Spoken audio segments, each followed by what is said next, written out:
Imana nishimwe ndabaramukije aho muri hatandukanye. Uyu ni umunsi mwiza kandi Imana duhaye. Turi kuwa mbere ni tariki 20 z'ukwezi kwa mbere 2025. Rero Imana ishimwe, haleluya. Hanyuma uyu munsi wo kwa mbere turi ku munsi wacu wa 366. Hanyuma uyu munsi turashimira Imana iduhaye uyu munsi ngo twishimiremo. Rero uyu munsi turasoma mu gitabo cya Habakuki, ni commanding your day. Rero turasoma Habakuki ibice 3 umurongo wa mbere n'uwa kabiri. Ariko reka twe twisomera umurongo wa kabiri. Aravuga ngo Uwiteka we, numvise inkuru zawe zintera ubwoba. Haleluya. Uwiteka we, hembura umurimo wawe hagati muri iyi myaka. Haleluya. Hanyuma akavuga ngo hagati yo muri iyi myaka ujye uwumenyesha, mu burakari wibuke kubabarira. Amen. Haleluya.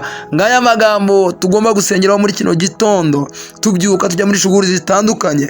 Birayambwiye ngo Uwiteka we, hembura umurimo wawe Uwiteka we, numvise inkuru zawe zintera ubwoba. Reka nkubwire, birashoboka kumvisha amakuru y'Uwiteka ugira ubwoba, urarakara, uravuga ngo ese Mana we wabikora ute? Ese Mwami we kuteye ubwoba, ninde waguhanga?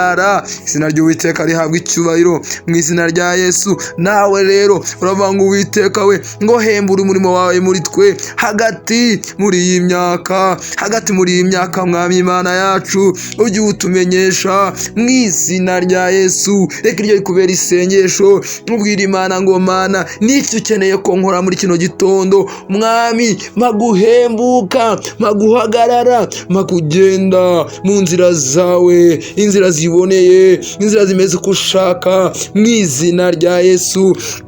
Izina ryawe rihabwa icyubahiro. Uwiteka Mwami Imana yanjye, mu burakari bwinshi wibuke kubabarira, mu burakari bwinshi wibuke kudata gitare gikomeye kuduha imbaraga, mu burakari bwinshi wibuke kudukomeza, mu burakari bwinshi. Oh my God.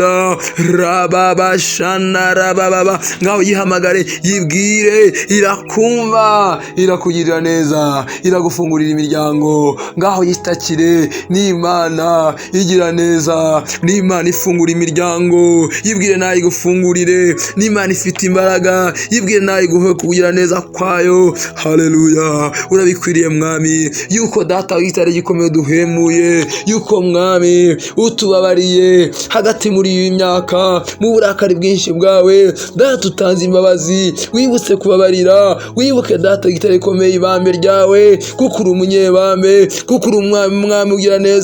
Oh rabakayanda barababa, nushimwe, nuhabwa icyubahiro, nukomerwa amashyi. Urabikwiriye uyu munsi wo kwa mbere, aho tujya turi kumwe nawe mu izina rya Yesu. Amen.